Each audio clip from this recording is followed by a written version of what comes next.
अस्सलाम वालेकुम नाजरीन। एनालिसिस विद एजाज मर में आज हम बात करेंगे पाकिस्तान की जो सूरत हाल है कि इसमें असल हुक्मरानी किसकी है। आया इमरान खान की है या कि फ़ौज सारे मामलात चला रही है। इस हवाले से ब्लूमबर्ग ने एक स्टोरी भी की है जो गल्फ़ न्यूज़ में शाया हुई है कि कलीदी जो ओहदे हैं इस हुकूमत में उन पर रिटायर्ड और हाज़िर सर्विस जर्नल जो है वो काम कर रहे हैं और इमरान खान सिर्फ जो है वो दिखावे के वज़ीर आज़म हैं। और अगर देखा जाए तो आज ही अगर देखा जाए तो इसमें आप ये भी देख सकते हैं कि बिल गेट्स ने जो पोलियो कैंपेन के लिए डिस्कशन की है उस सिलसिले में उन्होंने आर्मी चीफ से डिस्कशन की है, जनरल बाजवा को फ़ोन किया है, वज़ीर आज़म को फ़ोन नहीं किया। तो मेरे ख़्याल में इस तरह के और भी चीज़ें हैं जिस तरह सीपेक में जो है इस हुकूमत की कोई से नहीं है और आसिम सलीम बाजवा साहब जो हैं वो सारे मामलात डील कर रहे हैं। 60 अरब डॉलर का ये मंसूबा है। तो इन सारे मामलात में जो है इस हुकूमत की जो है सिविल गवर्नमेंट की कहाँ तक इन्वॉल्वमेंट है डिसीशन मेकिंग में, वो बिल्कुल हमें इर्रेलेवेंट नज़र आती है। तो बहरहाल ये जो है वो इस हवाले से हम बात करेंगे। कौमी असम्बली में बजट भी पेश हो रहा है और बजट में जो है अभी तक ये भी तय नहीं हुआ है, लेकिन इस जो पहले कहा जा रहा था कि ये एक जर्नेली जमहूरियत है, लेकिन अब इसके साए जो हैं वो पार्लियामेंट पे भी पड़ गए हैं। और पार्लियामेंट से हमने सुना कि जो अपोजिशन की दो बड़ी जमातें हैं पाकिस्तान पीपल्स पार्टी और मुस्लिम लीग नवाज़, जो जमहूरियत की बड़ी बुलंद बांग दावे कर रही थी, उन्होंने भी हुकूमत के साथ समझौता कर लिया है और ऐसा कोरोना को ढकोसला बना के जो जमहूरी रवायात हैं किसी भी महज़ब मुल्क की उन पे उन्होंने कंप्रोमाइज़ किया है। जो उन्होंने 3 हुकूमती जमात जिसमें पहले ही इंतशार था और जहांगीर तरीन के जो इख्तलाफात की वजह से जो उसकी लॉबी थी वो भी नाराज़ थे और 22 माह इस हुकूमत को हो चले हैं और डिलीवरी जो है कोई उसकी उस पर क्वेश्चंस किए जा रहे हैं। तो काफ़ी लोग भी उनसे इंडिविजुअली नाराज़ थे। तो गवर्नमेंट को ये खदशा भी था, लेकिन दर पर्दा लगता ऐसा है कि हुकूमत और अपोजिशन में कोई एनआरओ हो गया है, कोई जो है दरपर्दा कोई समझौता हो गया है, जिसकी वजह से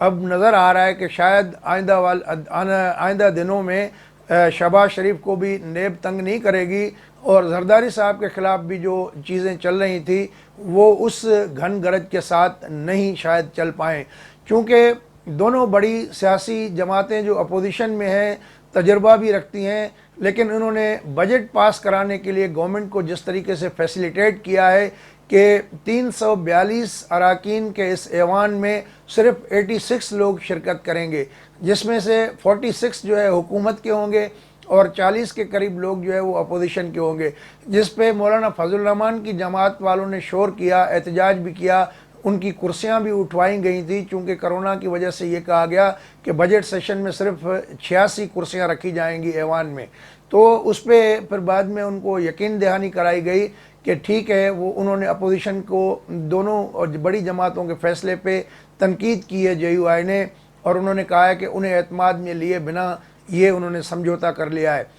तो रस्मी तौर पे आप देखेंगे कि यही अपोजिशन की जमातें अवाम दुश्मन इस बजट को करार देंगे, जो कि अभी पेश भी नहीं हुआ। तो इस बजट में क्या है अवाम के लिए और क्या जो है वो अमीरों के लिए है, लेकिन उसको जाने बगैर अपोजिशन ने पहले ही समझौता कर लिया कि इसमें कटौती की तहरीक भी नहीं आएंगी और जो है वो अगर पेश करेंगे लेकिन उस पर थोड़ी बहस करके फिर उसके बाद उस पर वोटिंग नहीं होगी। तो जो पार्लियामेंट की एक खूबसूरती होती है, जमहूरियत की एक खूबसूरती होती है, जो बुनियादी चीज़ें हैं जिसके बगैर जमहूरियत नामुमकिन है, उन चीज़ों पर भी अपोजिशन की दोनों बड़ी जमातें बड़ी शर्मनाक बात है कि उन्होंने कंप्रोमाइज़ किया है। दुनिया के शायद ही किसी मुल्क में ऐसी जमहूरियत चल रही हो, जो पहले ही लोग तो कहते थे कि ये जर्नेली जमहूरियत है, लेकिन अब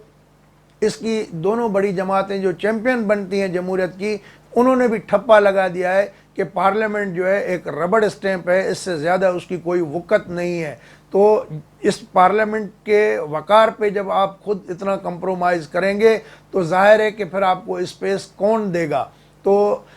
بالکل بجا طور پہ یہ کہا جا سکتا ہے کہ برائے نام جو حکومت ہے،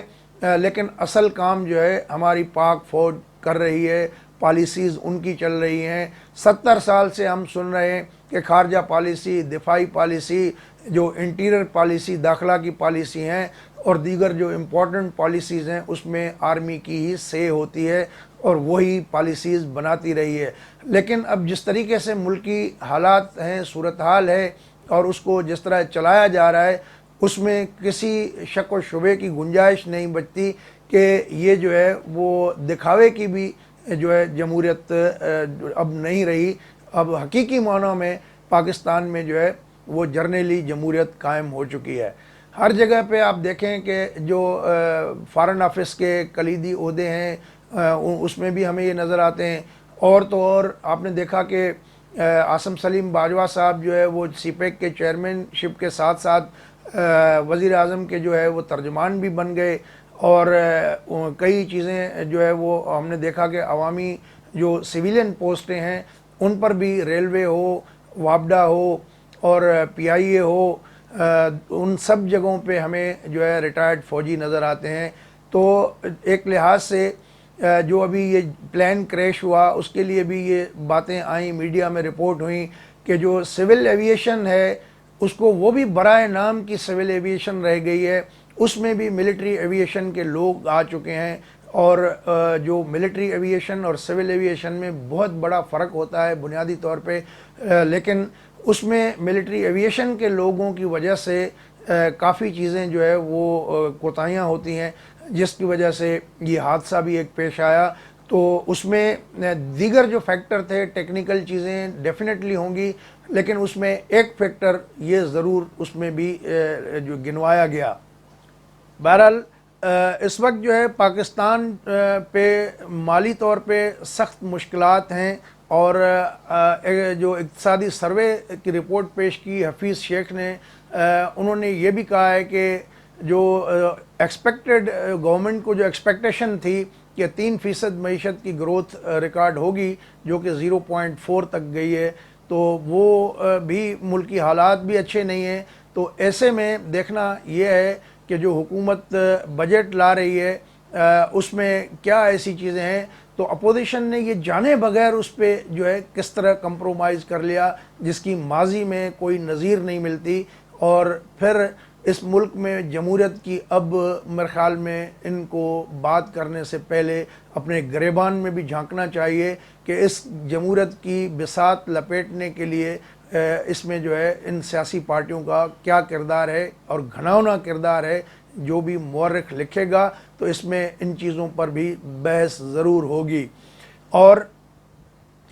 اگر سب کچھ ایسے ہی کرنا ہے تو پھر قوم کو بیوقوف کیوں بنا رہے ہیں؟ کیوں کروڑوں روپے روزانہ جو خرچہ کیا جا رہا ہے، جب 342 اراکین ہیں ان سے کہا جاتا ہے کہ جی 86 اراکین ایوان میں ہوں گے، باقی لوگ گیٹ نمبر 1 پہ جا کے حاضری لگائیں اور اپنی تنخواہ کھری کر کے اپنے چلے جائیں۔ تو ایسے میں کروڑوں روپے قوم کے کیوں ڈبوئے جا رہے ہیں؟ ایسے اجلاس کی ایسی جو بے وقت پارلیمان ہے، پھر اس میں یہ کھانا پوری کی کارروائی کیوں ہو رہی ہے؟ یہ بھی پاکستان کی تاریخ کا ایک نیا اور سیاہ باب ہے، جو پاکستان کی سیاست اور جمہوریت کے جو ہے ماتھے پہ ایک کلنک ہے۔ دوستو، اگر یہ ویڈیو آپ کو اچھی لگی ہو تو اپنے دوستوں کے ساتھ شیئر کریں۔ اگلی ویڈیو تک اجازت دیں۔